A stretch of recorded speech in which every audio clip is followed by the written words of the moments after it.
Hey y'all, gonna do a little reading. Just want to see what's going on with Elvis. He calls Lucy kind of at desperate. Said, please come to Memphis. Mid-January of 1969, he said he was in Memphis recording and was stressed and extremely upset. The urgency in his voice was frightening. I thought something terrible had happened. I've got to see you come to Memphis. I'll arrange everything. I need to talk to you. There's so much going on you need to know.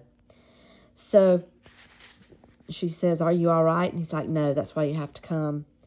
So I ran across an article that I read since I read this chapter. I'm not sure what led me to it, but he was recording. So Elvis, would record at the RCA studios in Nashville, RCA Studio B, and the RCA studios in California, and the ones in New York back in the 50s. But he needed to record. RCA was wanting some music to, he'd had the 68 special, and they were like, let's get some music, let's get an album, let's kind of ride in this that's going on right now, the popularity and success of that show. Excuse me. And so Felton Jarvis was the RCA. Well, I don't think he was RCA. He was like the guy that would set up all his recordings. And they were getting ready to have dinner. It was around Christmas time, sometime after Christmas, in December of 1968. And they were all meeting in the den. And he was talking to Felton about calling up some of the guys to set up some recording. And one of the guys in his Memphis Mafia, a guy named Marty Lacker, Elvis called him Moon. Remember Elvis liked nicknames? I thought this was hilarious. He called him Moon because he was bald, so he had a round head. So Moon, he was sitting there, and he worked, when he wasn't working with Elvis, he also worked in studios with recordings, in recording studios. And he knew a guy, Chip Moman, who ran American Sound Studios and Stax Studios in Memphis, which kind of was, he really brought out like the bluesy sounds from the R&Bs, which was what Elvis did in the 50s. But the music from the albums was not that. So he was just kind of sitting there fuming a little bit because he didn't want Elvis to go back to the same old stuff that he did, the same old recording studios. And plus the Colonel just had some way of twisting the music. So, and if the Colonel didn't approve everything, so Elvis was like, what's going on with you? He could sense. And he's like, I just don't want you to go back, and limit yourself. I think you should try Chip's Moment over at American Sound Studios. And so then they were all getting ready to go in and eat. And he said, come on, let's eat. And he's like, no, I don't want to. Because he didn't want to go in and listen to them talking about this recording session that Elvis was going to set up. And so he kind of stayed in the den and didn't go eat. And Felton Jarvis came in and said, hey, Elvis wants to talk to you. And said, I don't want to talk to him about the recording. He said, no, he wants to talk to you about recording with Chip's Moment over at American Sound Studios. He's like, really? Are you for real? So he went in there and asked Elvis, are you, sure that you really want to do this? And he said, yeah, get Chips on the phone and let's set something up. These are the dates I need to work. And so he went and called Chips, and he was getting ready to record with Neil Diamond, but he said, Neil Diamond, we'll just change his dates because he'd been wanting to work with Elvis for, a long time. And so they went in for a 10-day session of recordings, and Elvis had gotten a cold. And so the first night they went in, he recorded with the cold, which kind of gave his voice a little bit of a different scratchy sound or whatever, which they liked. I think they recorded 3 songs that night. And then it turned into laryngitis, so he had to take a couple days off, and then he went back and Chip said, I don't want as many people in here. You're bringing your whole entourage. We need a lot less riffraff in here. So they a lot of the guys couldn't come in, which they were like, oh my God, really?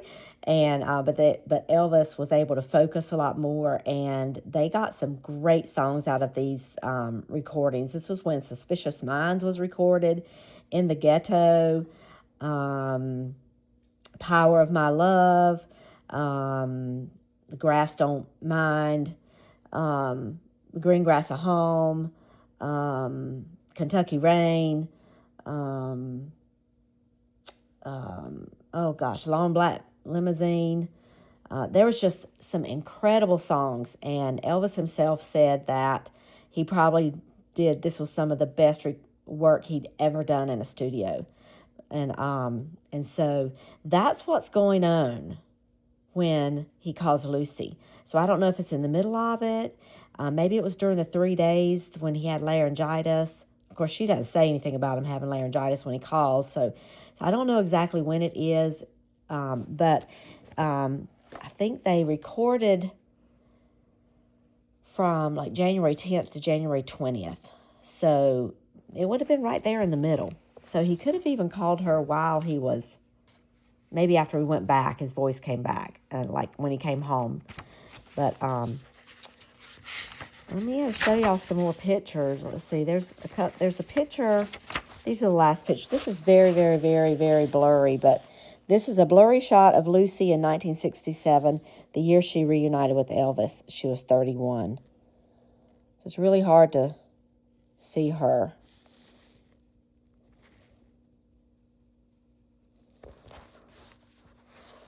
And then this is Elvis at the 68 special. Man, he's looking good. So she says she opens up that door and saw the best looking man she'd ever seen in her life.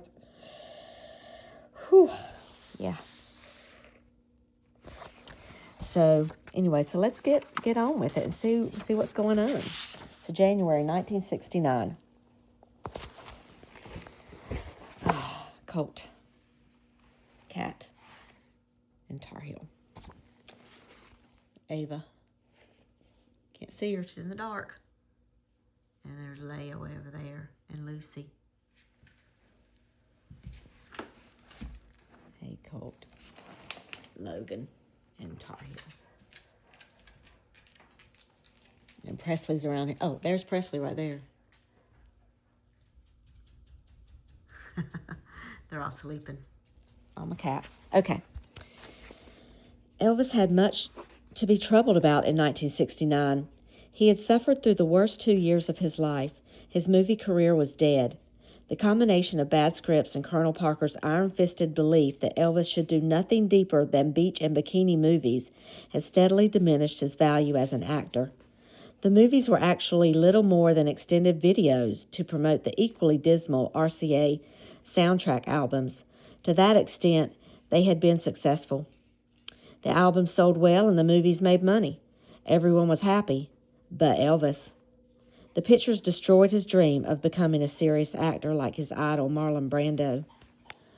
Oh, and one thing I also wanted to mention, this is huge in the world of his health, is in 1967, he was probably on sleep medicine and woke up in the middle of the night to go to the bathroom.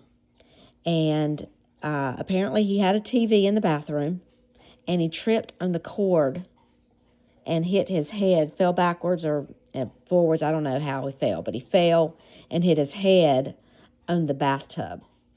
And it knocked him out. And he came to after a while and dragged himself back to the bedroom and called some people to help him. And the doctor came, they called the doctor, and he had suffered a concussion. And he stayed, but didn't go to the hospital. So he just healed up at home in the bed for 3 days. And then the colonel comes over during this time when Elvis is out of his mind, basically, coming and going from consciousness, and wheels up a deal that Elvis agrees with to give him 50%, which he already got a lot, like 20%, 25, something like that, which was more than most managers got. And he wheeled this deal, and Elvis, in his out-of-mind state, what do they say? Never make big decisions when you're sick. And he was at kind of not thinking straight. Definitely, and I know someone who had concussion. I know how Mike was after that. I mean, Mike's was probably worse than Elvis's, but still, a concussion is a concussion. And it can change, it can alter your personality a little bit. He got him to sign that deal, and from then on out, he got 50% of what Elvis made. That was also the time that he told him that he had to get rid of Larry Geller. And so that's when he told Larry that he had to leave, and then they decided to burn all the books. So he was out of his mind a little bit. He just wasn't thinking straight. And he said, and so he got all of the Colonel got Elvis and all of his entourage in the den. This was in California because he was about to film a movie called Clam Bake. And he fussed at all the entourage for not watching him and for letting him wake up in the middle of the night. Like, who's going to be in there watching him sleep? It's stupid. But was upset that they had let him get hurt, because now that held up filming the movie, because they were literally supposed to start the movie, filming the movie, and they had to put it on hold for, I think, 2 or 3 weeks before for Elvis to recuperate and get back on set. And that cost money. And so the Colonel was very upset with the entourage for not protecting Elvis and keeping him safe to get him there on time. And so he really gave everyone a big butt whooping. And the guy that wrote the book that was talking about this said that Elvis just sat there staring at the ground. He didn't look at anyone in the eyes. He was just looking down, and didn't say anything to anybody, just looked down. It was like he was totally, all the air was just taken right out of him. He just had a concussion and was recuperating. And this Colonel comes in and does that. Oh, it just makes me so mad. He should have gotten rid of him. Anyway, that's what happened. And he told Elvis that he has to let Larry go. And he did go and talk to Larry.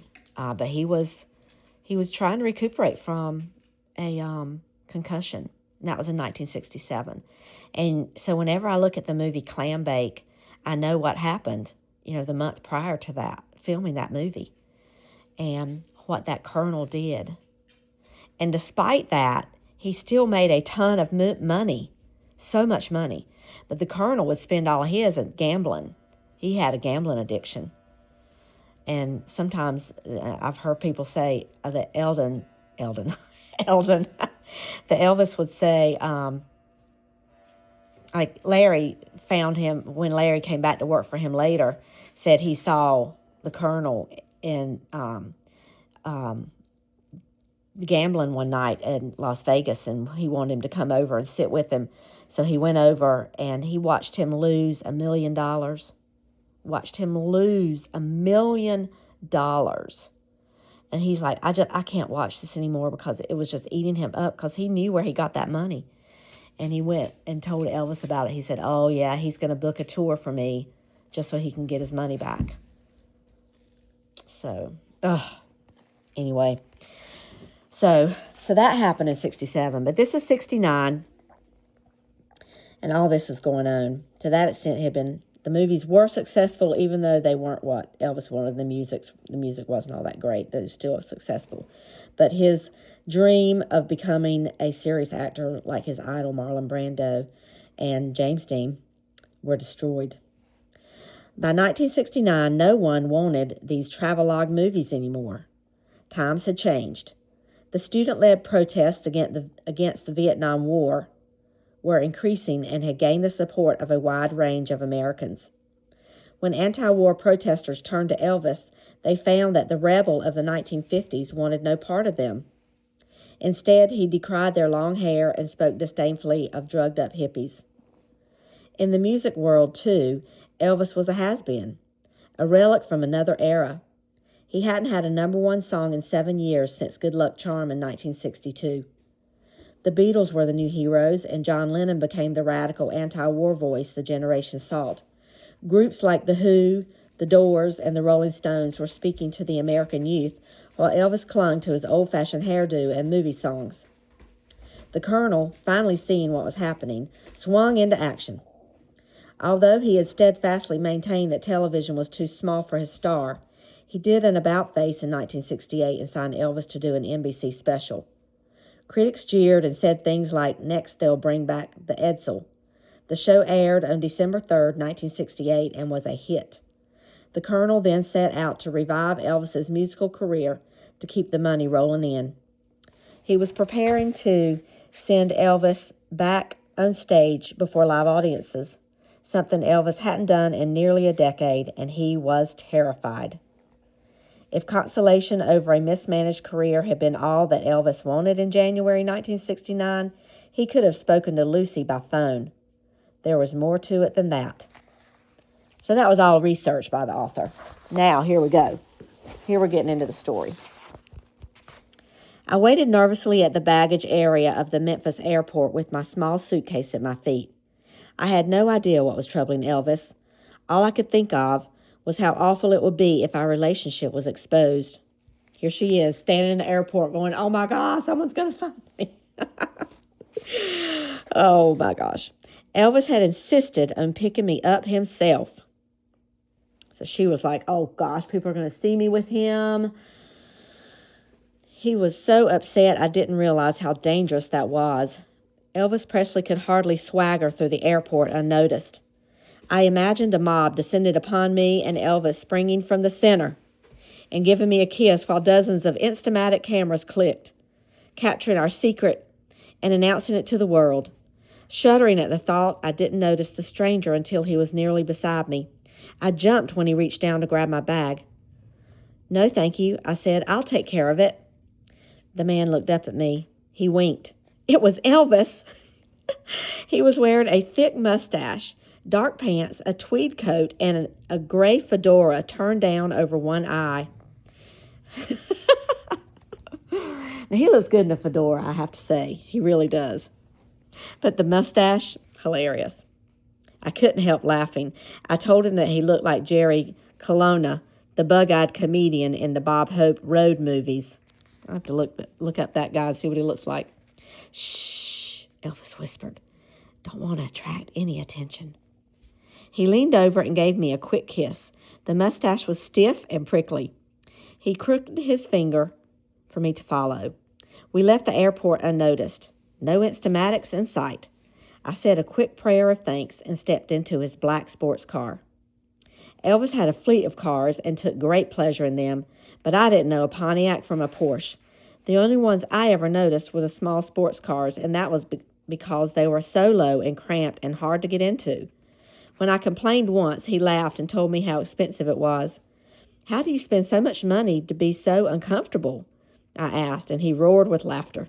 "That's success, baby." He'd been so playful at the airport. I was surprised when his mood began to change. He was getting more and more upset, obviously brooding. He took off his hat and mustache without a word. I stayed quiet. He soon pulled up to a hotel in that same cluster area near the airport where we had stayed before. "Go up to your room," he ordered. "It's reserved for Lucy Jones." So Lucy married John Jones, I guess. "It's reserved for Lucy Jones. I'll be there in a few minutes." His jaw was set and his eyes were angry. I was afraid he was mad at me. I checked in and walked to my room in a daze, straining to think of what I'd done. I had barely finished washing my hands when I heard the familiar tapping on the door. I don't know if that's what he does. Colt, nobody at the door but Elvis in the past. I opened it, still drying my hands with the hotel towel. Elvis came in and practically collapsed in my arms. I was relieved that his anger wasn't directed at me. We kissed, but it was a cry for help instead of a preface of passion. Is this the great Don Juan with all the damsels at his feet, hugging little old me? I asked. It was an attempt at humor, but it also showed my insecurity. I was 32. Elvis had a keen eye for both physical beauty and any threatening signs of aging. Could I hope to compete with the teenagers who threw themselves at him? As we hugged, Elvis lightly pinched me. The pinch was a signal that he was okay. He tightened his grip for a few seconds, then relaxed. Honey, I want you to sit down and listen to me, he said. Can you do that? I gotta talk to you. I put my hands on his face, gently kissed him, then led him to a soft, upholstered chair and sat on the floor at his feet. Do you remember when I saw you in Beverly Hills and I told you about Priscilla, he said. You wanted me to tell you all those good things about her. You didn't want me to love you. I tried to do what I should, but I want you to know something. I put that wedding off so long because I was looking for you. I knew you weren't dead. I could sense it. I couldn't marry someone else. I couldn't go through with it. I even made Priscilla dye her hair so she would look more like you. I made her dress like you.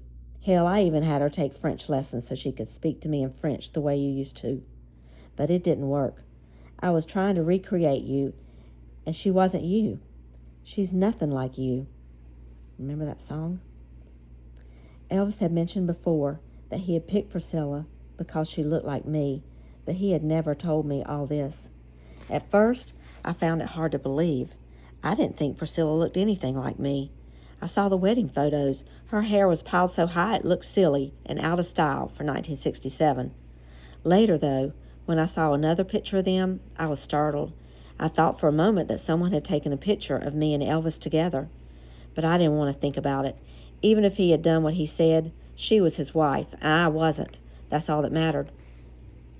The Colonel just planned the wedding and forced me into it, he continued. He always has to get his way and acts like he owns me. He thinks he knows best about everything. I fought that marriage one last time, but things were already set in motion. After I was married, I discovered you were alive. You were the one I wanted, and you were still alive. I pleaded with him to stop. I didn't want to go over this again. It hurt, and I couldn't see any purpose for it. You stop, he shouted, cupping his hand over my mouth. You've got to listen this time. I always wanted it to be you having my baby, but it was done. I was married. I would have to live with that. I tried to make it work. I wanted to be a father, but all I could think of was you and how you never wanted anything from me. Nothing ever, not a dime. You just wanted me. You would have loved me if I was never anything but a hick in Memphis. Elvis, you mustn't. Stop. Listen to me. He was furious. There was nothing I could do to stop him. You want to know about Priscilla? No more lies, Lucy. She's cold, so damn cold. There's no affection. I wanted her to love me for me. I thought I could build a home away from all the other stuff, the kind of life you and I wanted. It never worked. The fury drained. Elvis became quiet. He sank back into the chair, lost and bewildered. He bowed his head and gazed at the floor. Lucy, he said, she's seen someone else. She's seeing someone on the sly already. I had never been certain how Elvis felt about Priscilla. I now knew he cared enough to be wounded by her infidelity, but I also knew how he felt about me. He was telling me this to make me feel less guilty about our relationship. The guys think I don't know it. They bring me girls to take my mind off her. Man, I'm not stupid. I get so mad about being used.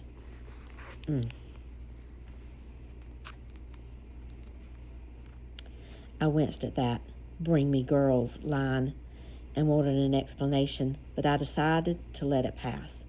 Instead, I asked Elvis if he was sure about Priscilla. It was possible that someone was spreading lies trying to break them up. I couldn't believe any woman who had Elvis could want another man. You would try to see some good in her, Elvis said, calming down, even at your own expense. I remained on the floor at the foot of the chair. I wanted to let Elvis get out all his anger. I know what's going on, he said. I talked to Daddy about it. The guys, they don't care. They only want to play. They think I'm nuts if I try to be myself. If they knew about you, boy, you're all I have that's real. You're the only one who really knows me. You and Lisa are all I have. When Elvis mentioned Lisa, I naturally thought of Desiree. She was 10 and growing more beautiful and more like her father every day. I started the first sentences of my confession. You have more than you know, Elvis, more than you know about. I wanted to continue. If I could just say it. You have someone else, a child born of love. Our love created something beautiful. Instead, that lump in my throat nearly choked me. I had a second thought. Elvis didn't need any more shocks right now. He was too upset and might do something rash. It wasn't the right time. The lump dissolved. You'll always have me, I said. So she doesn't tell him. I know you love me, but there's always someone else, someone keeping us apart. Why? Recalling our past would solve nothing. I changed the subject. How much time do you have? I asked. It's okay, he said. He dropped to his knees and lay his head on the bed, stretching his hands across the covers. He was worn and defeated. He turned and held out his arms. We climbed on the plush ivory spread and lay next to each other. We talked quietly as the sun set and the room darkened. Elvis asked me about my marriage. I told him it wasn't good. It's my fault. I just can't stop loving you. So why'd you marry him? He knew. We had been over this before, but he wanted to hear it again. I ran from you because I loved you and I didn't want you hurt. I couldn't think only of myself. The world would have lost you, Elvis. The price was too high. I laid my head on his chest. It wasn't the chest of the superstar everyone saw in the beach movies. It was the body of the simple country boy I loved. I told him how difficult it was getting to see him or even to call, that his staff seemed to be shutting him in. Baby, they'll never keep me from loving you, he said. That's one thing I'll never allow. I'm staying here for a while, he said, rising up from the bed. Let's order something to eat. He went to the bathroom. I called room service and ordered a couple of hamburgers. It wasn't the time for anything fancy. He stayed in the bathroom for about 5 minutes and was less wound up when he came out. I took something for my headache. It relaxes me. My head's been hurting. It was obvious that Elvis was under strain because of Priscilla. I suggested that he confront her. She'll just say it's my fault. Everyone will blame me. They think I'm woman crazy. I don't even mess with whoever the guys bring over. I guess I should tell them no, but it's hard sometimes. You know, attitudes, guy stuff. They'll think I'm funny. I have to take something to help me get through all this. I'm under pressures.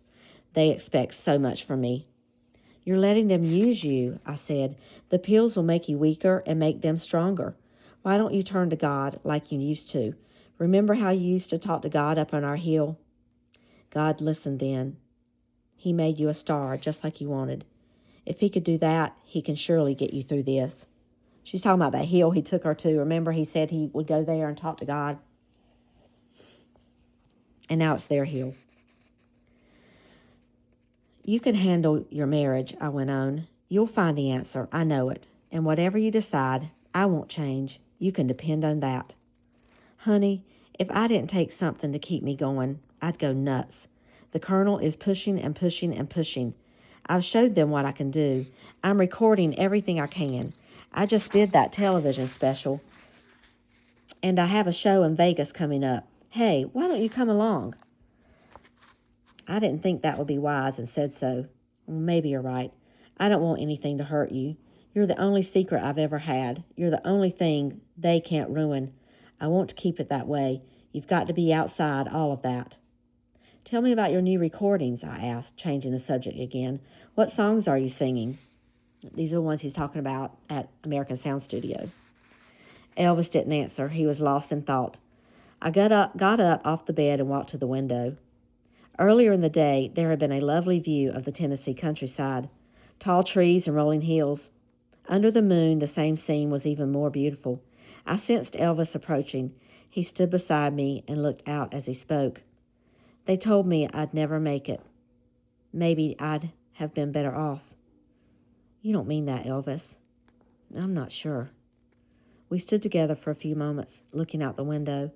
After a brief silence, Elvis started singing, Are you lonesome tonight? He sang softly at first, then stronger as he went along. It was a new song. I thought, because I had never heard it. I was stunned by the beauty of the words and the powerful emotion of in his voice. That's lovely, absolutely lovely, I said when he finished. Singing the song cheered him up. I've just recorded it. There's another one called Memories. They all have to do with you, he said. Baby, when I rehearsed those songs, all I could think of was you. I wondered if you'd ever hear my music. Do you? I still talk to you in my songs. Of course I hear you sing. I hear you all the time. I pretend you're telling me all the beautiful things you're saying in the song. Do you really sing them to me? Yeah, but I don't feel you ever hear me. You didn't hear Are You Lonesome Tonight when I wanted you to, because remember, that one's from a long time ago. He grew forlorn again. I gently put my arms around him. I remember you singing once, he said, 100 years ago. We were supposed to be together somewhere. I was your beloved, or something like that. Then I was supposed to be your Mr. Wonderful. That made me feel great. You remember that? I can't believe it. Elvis turned me around to face him. We stood staring at each other. He leaned down to kiss me. A loud rap at the door stopped him. We'd forgotten about room service. I tried to eat, but the song and attempted kiss had aroused me. We hadn't made love in 11 years. I'd spent 1,000 nights lying awake in bed, recalling every detail of our moments together.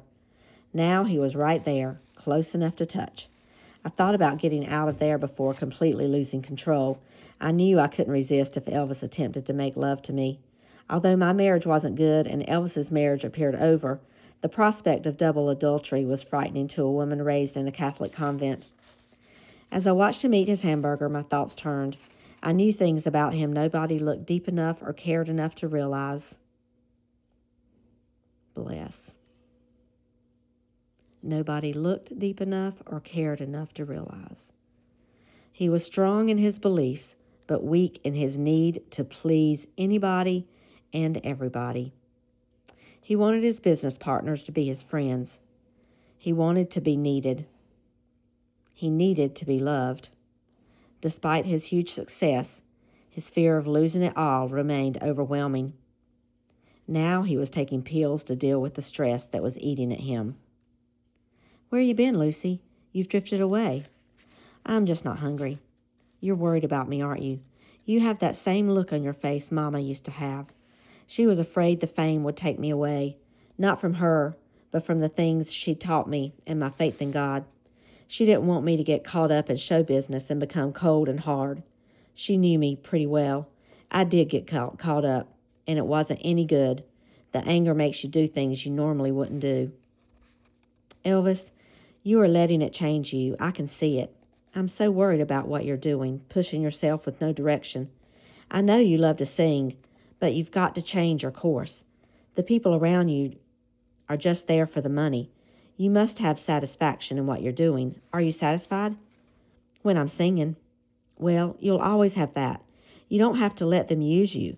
And about your wife, I know what's going through your mind. You're like me. You don't want to hurt anyone. If she's using you, using your name for her own gain, you'll have to accept it and change it. You won't hurt Lisa, especially if you can do it now, while she's young. But if these stories about Priscilla aren't true, and you still have a chance to make a home with her, then try for Lisa's sake.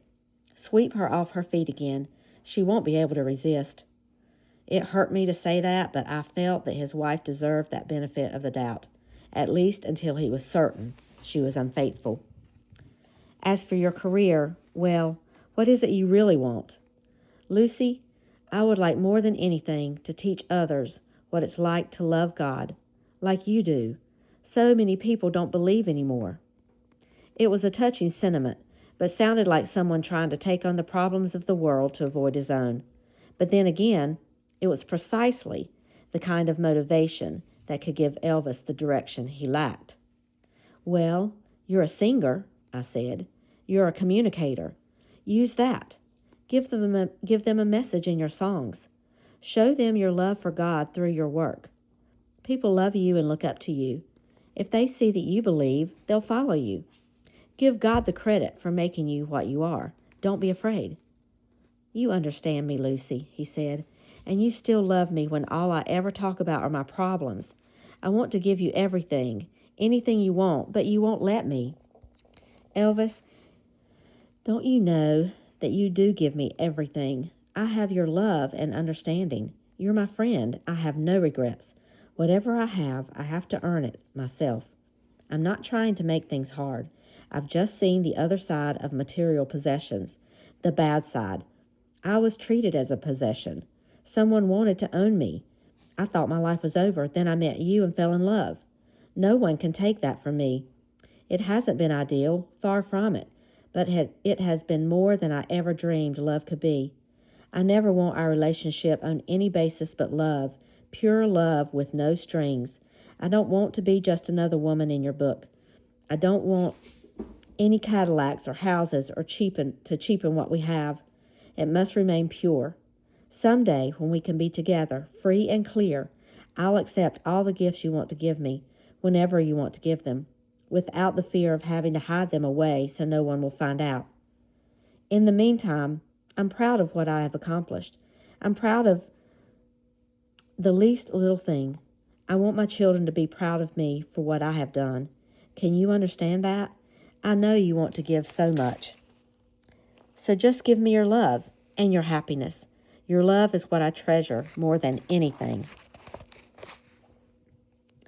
There was something else.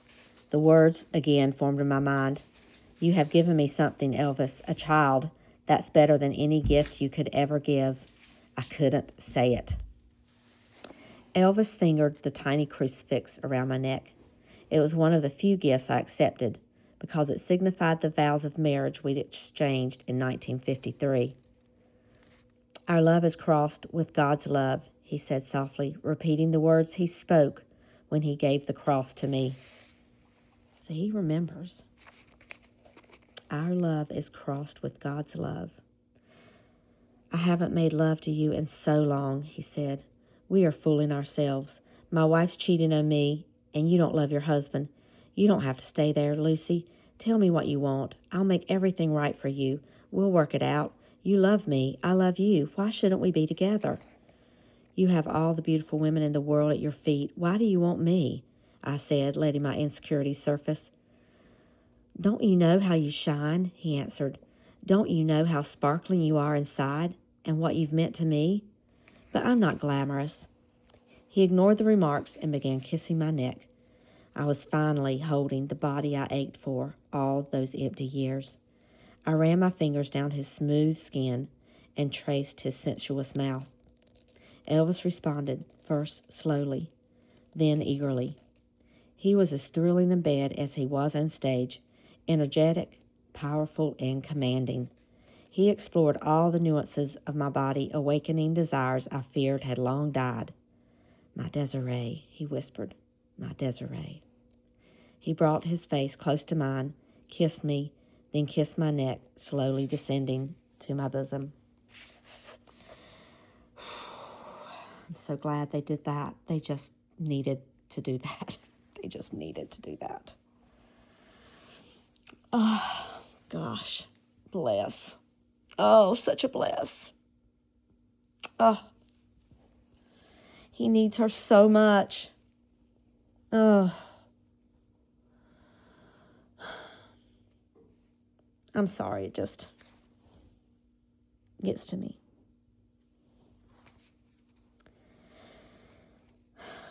An hour later, we dressed, pausing again and again for a few last tender embraces. Ending this meeting was especially difficult.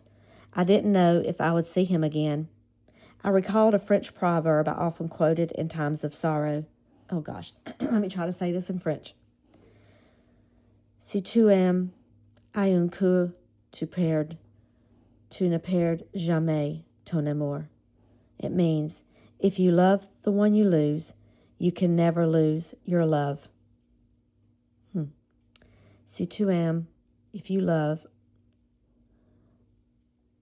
Un coup perd, the one you lose.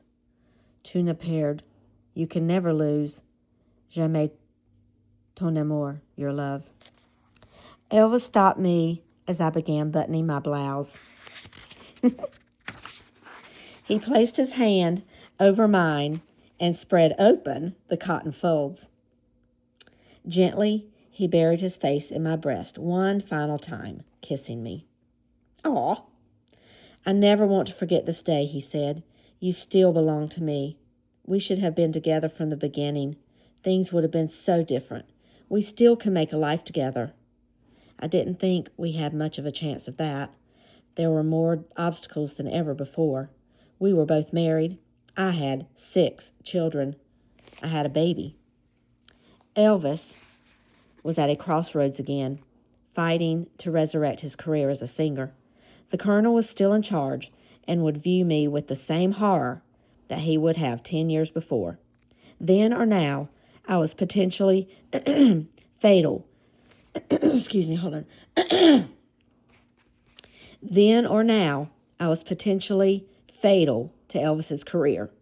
It was cruelly ironic that Elvis, the man, needed me the most when Elvis, the superstar, was most vulnerable to scandal.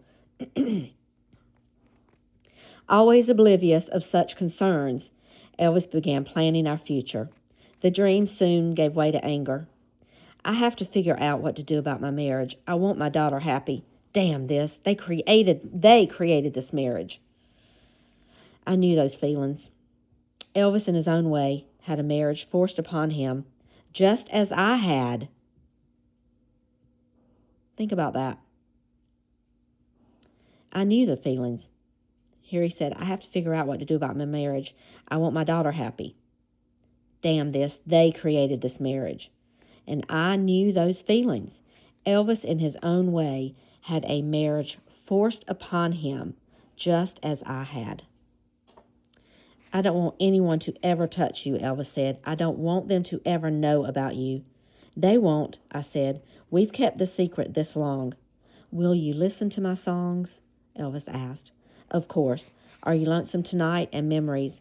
Is it okay if I cry when I hear them? Don't cry, baby. There's been too damn many tears already. All right, now I've got a little bit of research here.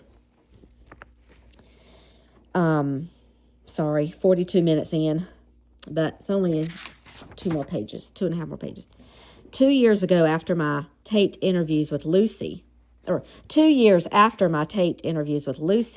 Priscilla Presley wrote in her book, Elvis and Me, that Elvis was forcing her to become someone she wasn't, suggesting that she dye her hair black and change its style, and telling her what clothes to wear, how to walk, and how to act.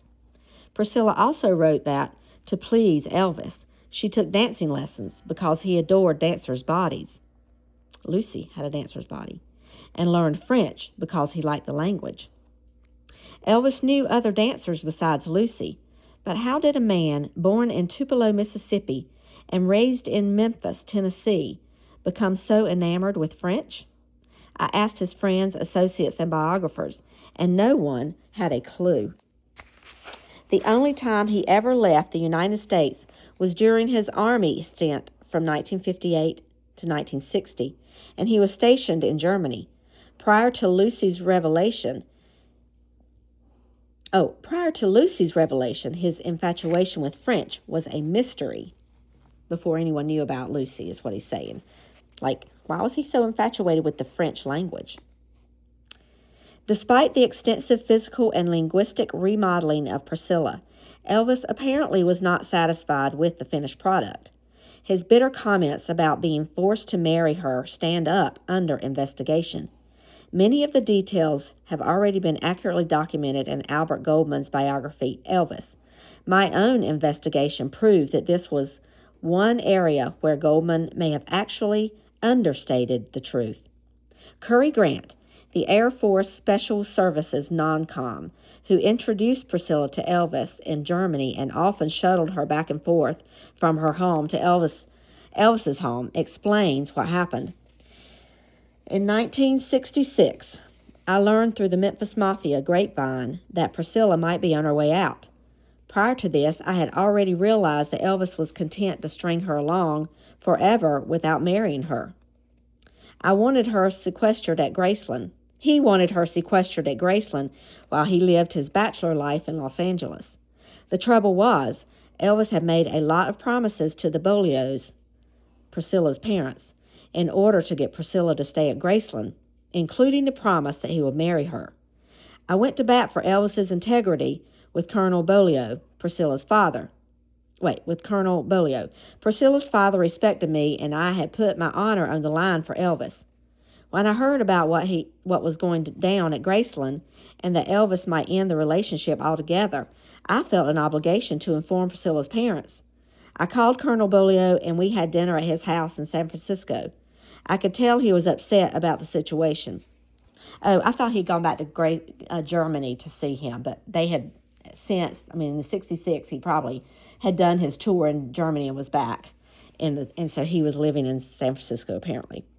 I could tell he was upset about the situation. He called Elvis and firmly reminded him of his promises. I later heard he backed his reminders with some veiled threats. Elvis was vulnerable to serious charges of statutory rape and even child molestation because he started going with Priscilla in Germany when she was only 14 and moved her into Graceland when she was 16. That is wrong. So, yes, he saw her when she was 14, but they did not have any sex, but they probably went as far as going almost all the way, I'm sure, up in this bedroom. But Elvis did not want, if someone was of marrying potential, he did not want to have sex with them because he wanted to marry a virgin.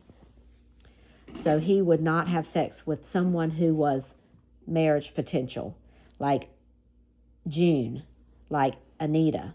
Dixie Locke was the girl in Memphis that he dated in 1955 when he and Lucy were separated.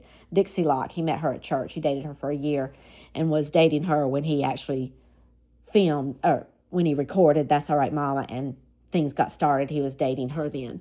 So Dixie Locke, he did not have sex with her. And that was before he was starting to have he didn't have sex with anybody then. He didn't really start doing it until he started touring with the Louisiana Hayride and all that. And people started bringing him girls. But June, he would not have sex with her, even though he was having it with a lot of other people at that time. She was marriage potential. Anita was marriage potential, so he did not have sex with any of them. So I know he did not have it with Priscilla at 14 years old in Germany. Although he did have it with other girls while he was in Germany because his secretary said she would hear it through the walls. And they would come in and out, sometimes multiple a day. But just think, he felt so used by all this. He was trying to hold up the image. His guys thought he was a sex machine, and they kept feeding him girls. And so, but then he said he stopped doing that. They would bring him the girls, and he wouldn't do anything. But anyway, she moved into Graceland. She was almost 18. Her birthday was in May, and she moved to Graceland that semester, like sometime probably before semester starts, probably December. So she was 17, and she turned 18 in May. So she was not 16. That is so wrong. Even so, Elvis initially refused to back down. He didn't want to get married. That's unquestioned. It was Colonel Parker who realized that Colonel Beaulieu wasn't bluffing. Parker took control of the situation and arranged the whole wedding. Looking back, Grant feels he made a mistake. I had to do what I did because I had given my word. I had known the anguish Priscilla would cause Elvis. If I had known the anguish Priscilla would cause Elvis, I never would have made that call. To Colonel Beaulieu. God, Curry. Ugh. I wish he had never made that call and Elvis could have gotten out of that. But he didn't. A large part of that anguish was Priscilla's infidelity. Elvis' admission to Lucy in 1969 that he was aware of it contradicts everything that has been reported up to now. We know from Priscilla's own account in her book that she had an affair with her dance instructor in 1968 after Lisa Marie was born. Later, she became involved with karate champion Mike Stone, which eventually prompted her to leave her husband. The question is whether Elvis knew.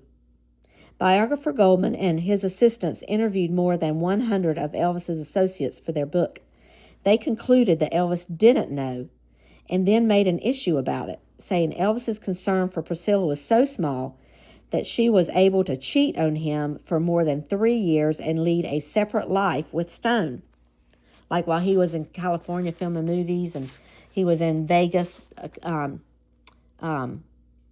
didn't take the girls. A lot of times they would only let the girls come on opening night and closing night. So that's what they're saying. She could lead a separate life because he wasn't even around her.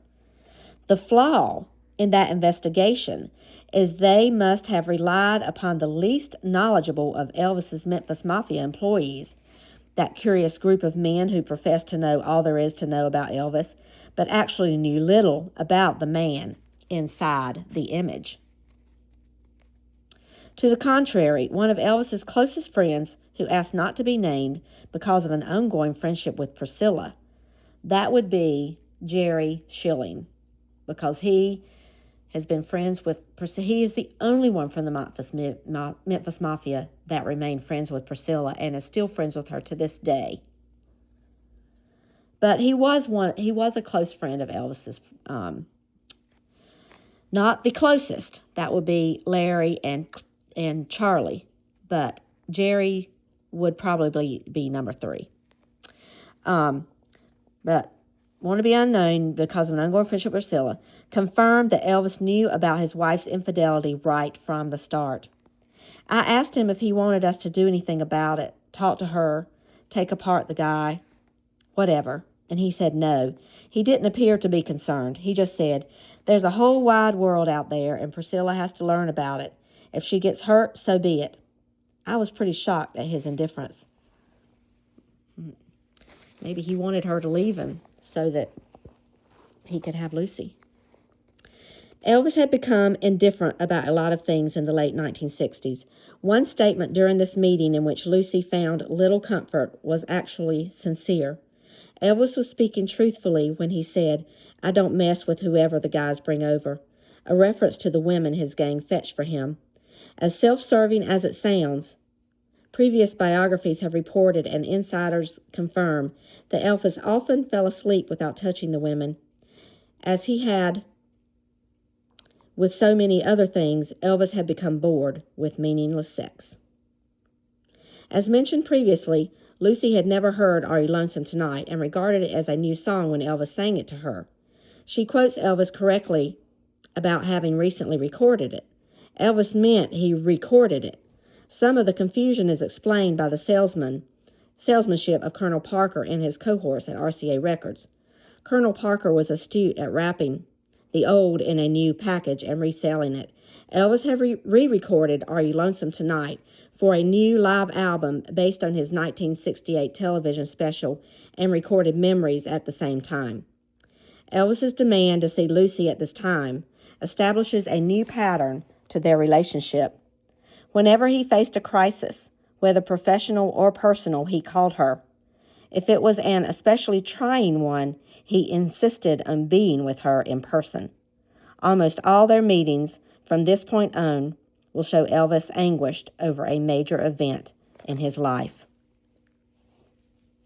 So, we're going to start the last 7 years of his life.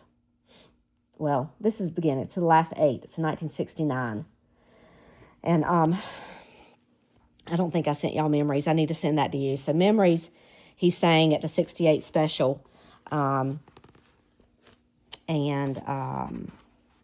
There's a line in it that says how the memories fall like leaves, autumn leaves at my feet. And remember how they used to spend so much time. Seems like whenever they would spend time together, it was in the autumn. And the leaves, in the ground. So then they burst apart. They burst open with memories. It's like leaves falling in the autumn at my feet, and they burst with memories. Okay, so there's a lot in here, but I don't think I need to go back over anything. So I'm just going to let y'all, if y'all want to re-listen to some of it, you can. But I'm so glad they got together. And anyway, that's it. So that's it. That's Stupid Colonel. All right, guys. I'll talk to y'all later. Bye.